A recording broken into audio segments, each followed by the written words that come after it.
In high school, we had one good friend and his grandfather played poker professionally. I just fell in love with the game. I quickly realized that I was having so much success, and that $20, $40 turned into $200 every week. I played poker professionally. During COVID, when all of the casinos were shut down, all I did was study and go deep dive into real estate. I found a property that had a back unit, completely detached, its own separate entrance, and we turned that into an Airbnb property. Real estate really does work, and it replaced that mortgage payment. It gave us all the confidence to move forward to the next deal. 40-something properties now. We have a little over 1,200 reviews. We have 82% occupancy. We have 4.92 stars out of 5. I enjoy the challenge.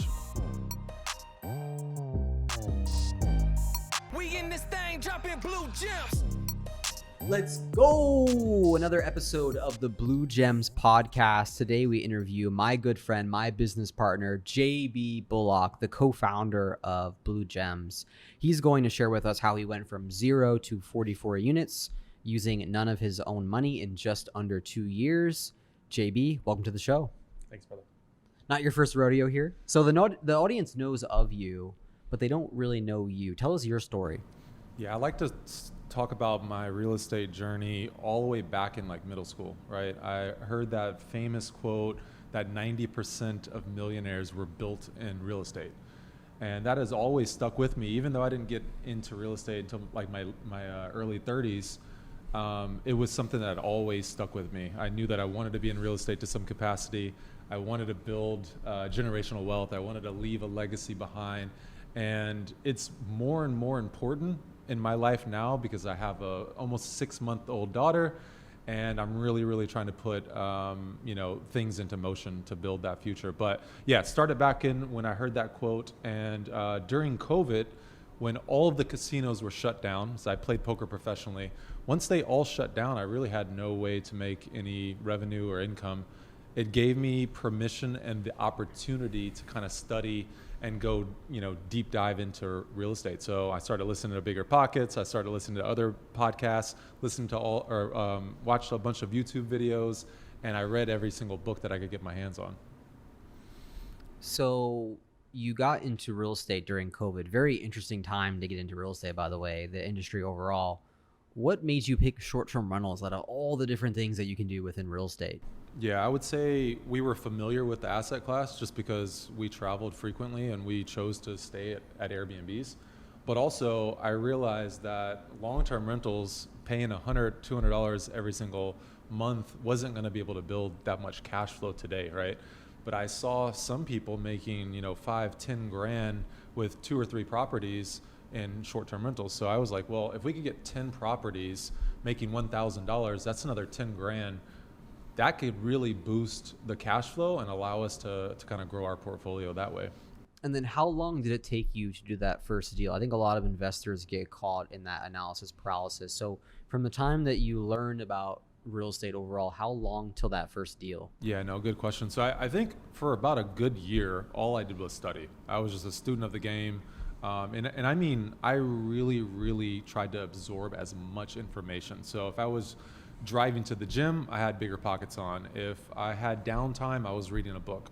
And during COVID, when the whole world had so much time, I really utilized that to just be a student. So I would say a good year before I really pulled the trigger or even felt confident to make an offer or start underwriting or looking at deals at all.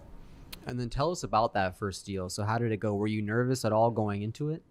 Of course, yeah. I mean, I think, it's one thing to hear Brandon Turner and David Green talk about how to do deals and hear other people talk about doing deals, but making that first offer is still going to be nerve-wracking, right? But I thought, at least in my mind, if I didn't pull the trigger in real estate, it was even more risky than kind of sitting on the sidelines. So that gave me peace of mind. Got it. And then, so that first deal, how did you actually get into that one? Yeah, so I locked up FHA loan, right? So it allows me to only put down 3.5%. You can go the conventional route and put down 3% or even 5%. But at the time, qualified for FHA loan, 3.5% down. I found a property that had a back unit, completely detached, its own separate entrance, and we turned that into an Airbnb property. that brought in enough revenue that paid our entire mortgage and utilities and all our expenses. So we were, in theory, just living completely for free. And that was the main goal. So that strategy is called house hacking. If anyone's just starting out, it's pretty strong, and you can do it up to 4 units. So you could buy a fourplex, live in 1 unit, rent out the other 3 on Airbnb, and make pretty good cash flow. And then how important was that first deal, catapulting your real estate career from that point on? It gave us proof of concept, and it eliminated the biggest cost that any person has, usually your expenses for living, right? So whether you're renting or whether you have a mortgage, eliminating that automatically and adding that proof of concept that real estate really does work and it replaced that mortgage payment, it gave us all the confidence to move forward to the next deal. And then rewinding, right? So before you got into real estate, you mentioned that you were playing poker professionally. Talk to us about that part of your story and how did it contribute to your skill set in the real estate industry today? Yes. So I had an example in high school, and I think this is really important, right? If I wanted to be a professor, there's a good chance that I probably had someone that was a professor in my life to kind of show by example of why I would want to have that type of life, right? If I had someone that was a football player, which I was surrounded by a lot of people that played football or played sports, I would have that person as an example in my life. Well, in high school, we had one good friend and his grandfather played poker professionally. He taught Kyle taught us how to play, and I just fell in love with the game. It's really predicated around analytics and statistics, probability. So I really like that about the game, right? I know that I could approach it from a mathematical standpoint, and the other 8 players could make more mistakes than I could, right? As long as I removed emotions, I could probably have some success. So fell in love with the game in high school, and then in college, I got a full ride scholarship to play football at a small school in Texas. But one of the caveats to having this full ride scholarship was that the athletes weren't allowed to have a job. They really wanted you to either focus on school and books, or they wanted you to be, focused on sports, whether it's studying, practicing, lifting weights, whatever. And that made it really challenging for me to even go out to, take my girlfriend on a date or eat Chipotle on the weekends, right? It was really, really difficult. So I resorted to play poker online. At the time, it was pretty popular online. I played, little small sit and go tournaments, and my goal was just to make like $20 to $40 every week so that I could go out on the weekends. But really, I quickly realized that I was having so much success, and that $20, $40 turned into $100 every week. Wow. We are thrilled to announce Blue Gems Management. After building out 24 short-term rental properties of our own, we're now helping other investors buy their time back. With over 300 5-star reviews, we really understand the importance of guest experience. If you're interested in making short-term rentals passive, click the link in the show notes below and someone from our team will contact you soon. Now back to the show. $200 every week. And as a college student, me making an extra $200 a week, I was like, wait, this is kind of, decent money. I have more than I need now. And I was like, well, I wonder if I went all in on just studying poker, like I was in school for business. What if instead of me spending all this time studying for business, what if I just studied the game of poker? Could I make a cool lifestyle? And at the time, there was a lot of people that were having success as a full-time professional poker player. And I really liked the idea of that lifestyle, right? I wanted flexibility. I didn't want a boss. I didn't want someone telling me what to wear, when to clock in, when to eat, when to take vacation. I wanted to be my own boss. This really gave me that opportunity. And it was cool because anywhere in the country that had a casino, I could go and play poker. So if it was in Tampa, Florida, if it was in Las Vegas, if it was in Oklahoma, it really didn't matter where it was. If they had a casino and they had poker, I could go stay for a week, 2 weeks, 3 weeks, and enjoy vacation also while playing poker. The casino was your office. Love that. So we mentioned at the intro, 44 units today, roughly. That number's changing, every single week for us. But talk to us a little bit about going from 0 to 1, right? We talked about that first deal. And then from 1 to 44, how did you start to scale from that point on? Yeah, so before you were even involved, right? It was just Julie and I, my wife and and I would bring the deals in, and she would be the actual operator. So she was talking to the guests, she was coordinating the cleaning, the handyman, making sure the property's maintained. She was really the one that was making sure that the operations were taken care of. Once we got to 8 properties, I think that's when we met. Right. And it was like, hey, my wife is really tapped out. It's starting to be, a business endeavor that we're not enjoying anymore. We need to really build systems out. We need to start delegating. We need to hire a team. We need to train a team. And so I think right around 8, we added 1 virtual assistant. From there, we started delegating a lot of the mundane tasks, doing little small tasks here and there, ordering the inventory, started off small, eventually started offloading like even guest communication. And now today we have 7 virtual assistants, 1 operations manager full-time, salary here stateside, and then also a maintenance coordinator stateside that works full-time on salary as well. So our team is pretty robust, and for the most part, I would say 98% of all of it is delegated to the team, and then Julie is kind of the CEO. She makes sure everything is functioning well. You're still involved to some capacity on the financial side of things, making sure that we're hitting KPIs, making sure that the business is functioning, well. And then I'm really removed outside of. I'm still taking some sales calls, but we're trying to outsource that as well. But yeah, I mean, if you really want to scale a portfolio in the short-term rental world, you have to get really good at interviewing. You have to get good at hiring. You have to get good at building systems and processes and documenting everything. That way you can delegate it to the team, because it's going to be a nightmare. You will be glued to your phone. You will, even if you're not really spending a lot of hours, let's say if you spend, 15 hours a week in this business, you don't have control over those 15 hours, right? So if I sit down with my wife for dinner and she's been making this awesome, whatever dish, and we finally sit down, and if there's an AC issue and you don't have a team or systems in place, it's going to be really hard to enjoy that meal. Someone has to be removed and take care of that problem. Yeah, it's really interesting too, because it almost becomes a completely different skill set. So like from 0 to 8, you're talking about guest experience, getting good reviews, maybe managing cleaners. But then when you move into the CEO role, we're talking about hiring, building a team, building out systems, really a lot different than the hospitality industry. So you got that first house hack, right? How did you get deals number 2 through 8, right? Before I came into the picture. Yeah, so deal number 2 was actually arbitrage. Basically, I talked to a landlord, got his permission. I paid him market rent, and everything that I made above market rent and what I received on Airbnb, I got to keep with his permission, right? So I was able to sublease his property. I had to fully furnish it. That was deal number 2. That again gave us proof of concept. Now we have our house hack, we have this arbitrage property, and they're both doing really well. At that point in time, my wife and I are like, are we good operators? Do we know what we're doing, or did we just get lucky with these 2? The next deal we purchased, and we found a capital partner. They secured the mortgage in their name. They put down the down payment. We found the deal, and we did all of the operations. We split all of the profits, the equity, the expenses, everything straight down the middle, 50-50.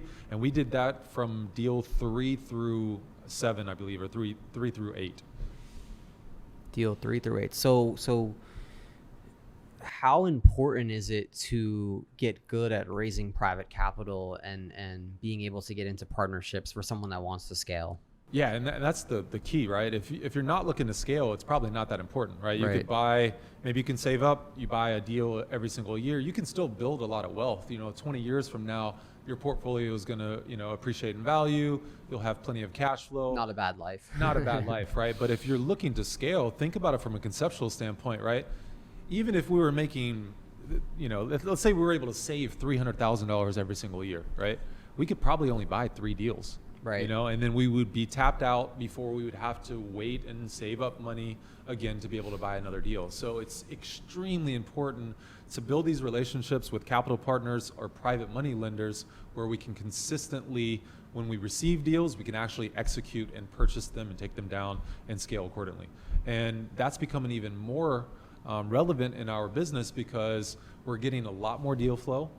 The deals are getting even more attractive and favorable in our terms.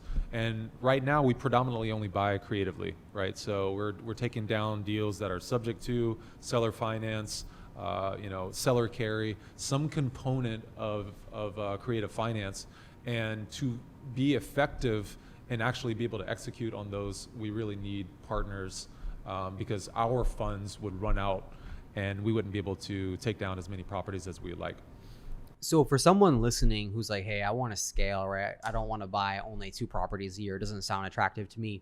How do they go about getting good at raising private capital? I think for private capital, in my personal experience, I can't speak for the general public. My personal experience, we've been able to be successful raising private capital because of the relationships that we built, right? Generally speaking, the person that's lending us the money is lending based on our reputation, based on our character, based on the relationship that we've been able to cultivate. They're trusting us and they're almost investing in us as the operator, irrespective of the deal. Now the deal is still important. They're still underwriting, making sure that it's attractive. But I would say that, a big portion of why they're choosing us and lending to us is because of the relationship that we've been able to build. And then also we have a good track record now, right? We like you said, we have 40 something properties now. We can really show that we've been able to have success. And I think to share a little bit of more context is, we have a little over 1,200 reviews. We have 82% occupancy. We have 4.92 stars out of 5, right? So we've been able to hold that level of customer service, hospitality, quality in reviews, even though we've been able to scale. And even if I removed myself out of the equation and I was an outsider looking in, that would be something that I would be attracted to if I was looking to lend my money to someone in the short-term rental world, right? Okay, cool, you guys have a proven track record. I vibe with your goals and your morals and ethics and where you're trying to go to. I feel like my money would be safe and secure with you guys. And if you think about it from a private money lending standpoint or a lender in general, they really care way more. The priority is that their money is safe, more so than the return that they're making. Right. Right? Now, both are important. I'm just saying from a priority standpoint, and here I'll give you an example. Would you rather invest your money, let's say you're going to invest $100,000, and I'm going to give you 10% return, but I have 50 years of experience, and here's all that we've been able to accomplish? Or you go with this brand new person, right? They've only been in business for 4 months, and they're going to offer you 15% return, but this is their first deal. Even though it's a bigger return, your money is going to definitely be secure, right, when you're comparing it to this other option, right? So I think it's getting even easier for us to raise private capital because of the relationship, because of the reputation, and because of the past experience. But if you're just starting out, I would really lean on maybe your sphere of influence, right? Maybe you already have some trusted friends, family, coworkers that already know your character, right? So that's the first objection that you don't have to overcome, right? You already built this relationship. They know that you're an honest person, and that's security in itself. So we talked about properties 2 to 8, right? And you went the route of partnerships to scale. But what's interesting is that you also did a partnership when entering into Blue Gems, which is what took us from 8 to 44. So talk to us about that transition from you and Julie into Blue Gems. It really came down to finding someone that had a complementary skill set to us, right? So I'm very much on the visionary side. I have decent ideas. I'm very ambitious. I want to really shoot for the stars. But that vision and those goals aren't going to come to fruition unless I have a strong integrator, someone that's actually implementing structure into those ideas, right? Because if it was just me, I would just have a bunch of really good ideas and nothing would come to fruition, right? So someone like you, where you're like, hey, cool, I understand that. Here's how we actually build it. Here's how it's going to come to life. Here's what we need to make it effective, right? So it would not make a lot of sense for me to partner with another visionary. There's probably going to be a lot of butting heads, and no one's going to be the one that's actually integrating these ideas, right? So I think anyone that's really looking to scale in a business, it's important to not feel like you have to wear every single hat. It doesn't make a lot of sense to be really good at every single thing in our business, right? So it wouldn't make sense for me to be the sales guy, to be the finance guy, to be the operator, to be the cleaning company, to be the handyman, right? I would outsource that to the appropriate party, right? And that goes to a partner as well. And it's just super important in any business, irrespective of short-term rentals. So when someone is looking for a partner, I would just really, really understand what they're good at and vice versa, and see if you guys can, grow something special outside of your own skill set. Because we would be capped if it was just Right. you, or if it was just me, right? We can build something that would be 10x better together. So I guess for the audience listening, right, how do they actually know whether or not they're a visionary or integrator? Because it sounds like that might be the first step to building that unique partnership. Yeah, there's an incredible book called Rocket Fuel, and it really breaks down the traits and the characteristics of a visionary and someone that's an integrator. Quickly, you will realize who you are and what you need. So check out that book. It'll explain everything that you would need around visionary and integrator. And then you're newer into the content game, right? We're newbies in that sense. But how important has it been, at least so far, to be building your personal brand for Blue Gems, but then also for JB? Man, content in itself, I'm not good at it. I at this point in time, it's not enjoyable because I'm not good at it, so it's a little frustrating. But I enjoy the challenge. So there is a balancing act right there. I think it's like anything, though. I shouldn't expect to be good at it. I'm just starting out. But I know it's a necessary evil in our business, right?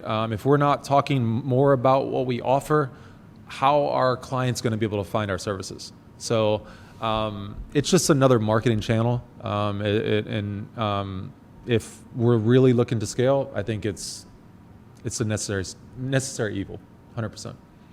Yeah, I think the biggest factor is just reputation, right? So I think the more we can get a larger audience to trust us, the more success that we're going to have. So pivoting just a bit, right? So how do you balance everything that you're doing in business and real estate with your personal life? That's a really good question. I have to add it to my calendar and Block it off. I really have to block it off. So, the weekends really belong to my daughter and my wife. So Saturday, Sunday is pretty structured around just spending not only time with them, but being present during that time, right? And then we always have dinner together every single day, no matter what. And the cool thing is, I had a really deep and interesting conversation with my wife around what society expects a marriage to look like, right?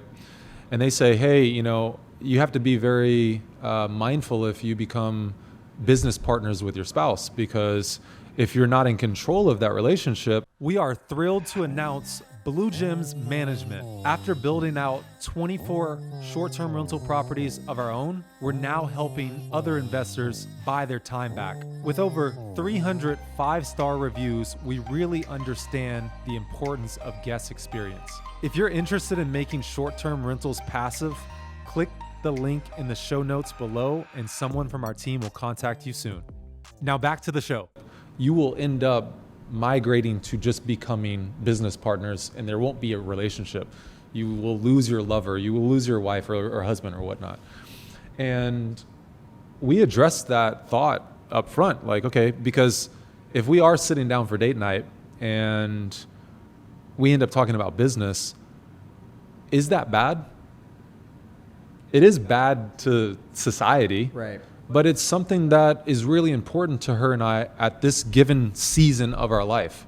And we understand why it's important. It's important to be free. It's important to be an example to our daughter. It's important to leave a legacy and allow our daughter to have a better life than we were, right? Than we had.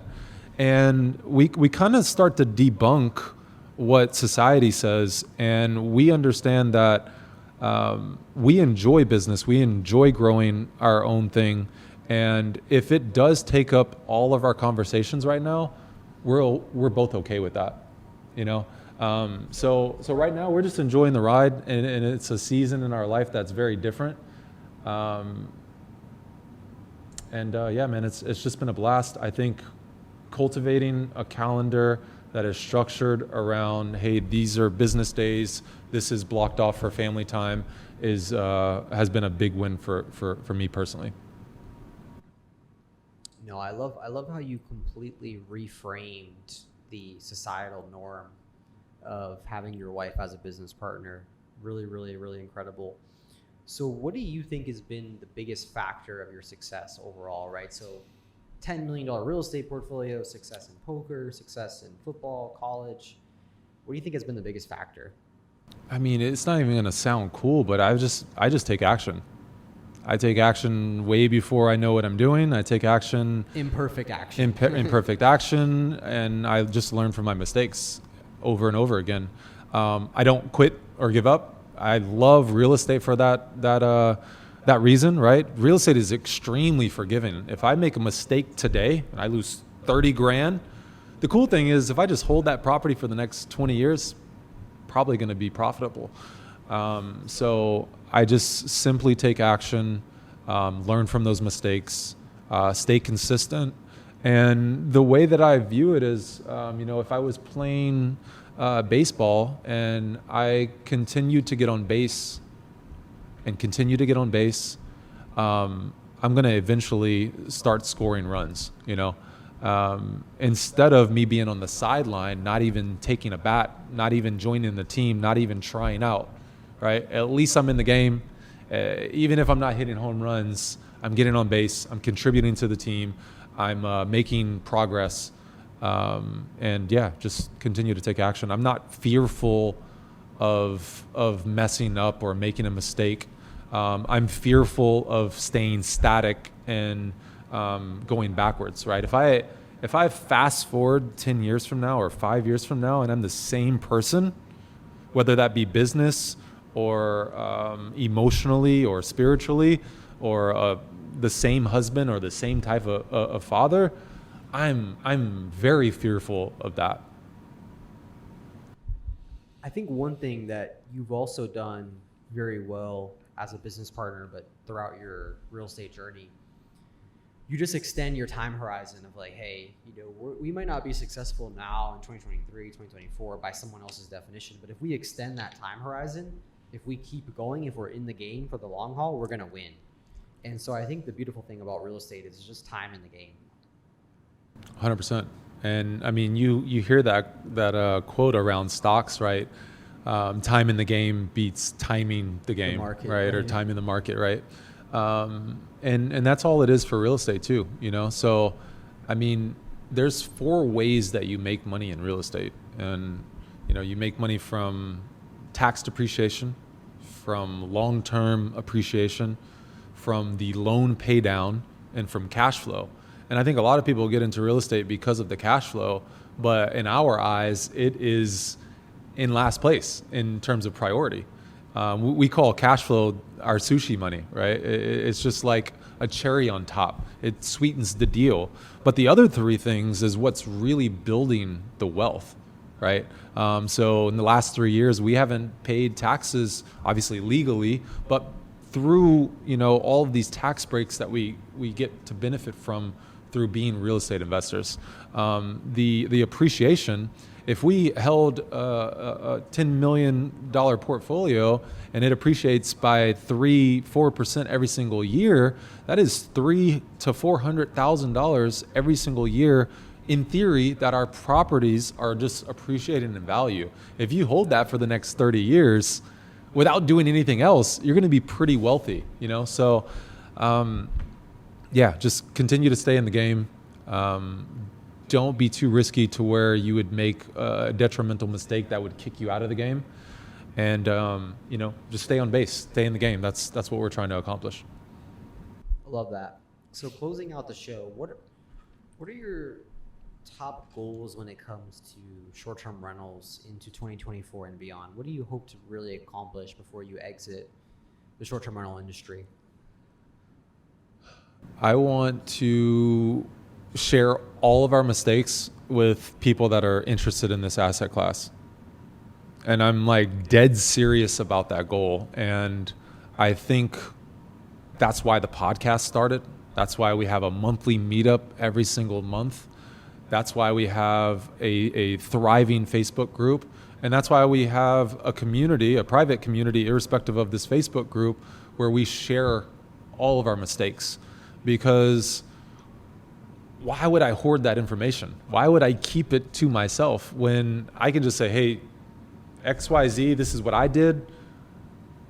I lost 20 grand with this mistake. This is how I did it instead moving forward. I hope that you can learn from that mistake and not lose 20 grand just like I did, right? And so I'm really bullish on that idea. I don't know if I'm going to stay in short-term rentals forever. So it's important for me to, all the things that I've learned, all the mistakes that I've made, to share it with the next person that's getting into this asset class. That is probably my number one focus before I exit at some capacity, right? Two, I want to continue to be a strong operator. I want to give Airbnb or short-term rentals a good name, right? There's some bad publicity out there, and it's the operators that don't care, the operators that are in it just for the money, and the level of effort isn't matching the level of service that the guests deserve, right? Or even the owners. If you're co-hosting or managing someone's property, they deserve a level of customer service and hospitality. Same for the guests that stay in your property. And then I want to continue to build what we've started with the management, with the portfolio. And I want to continue to delegate accordingly. The more that I can fire myself and get out of the way of the company's growth, there's everybody that's on our team right now does their job significantly better than I would do their job, right? So it's important for me to get out of the way, fire myself, and allow them to do incredible work. I mean, they've really been an incredible team. We like to call them, VPs instead of VAs. So virtual partners. They are a partner. They're a part of this goal. So just continuing to grow it and do a good job and care about hospitality.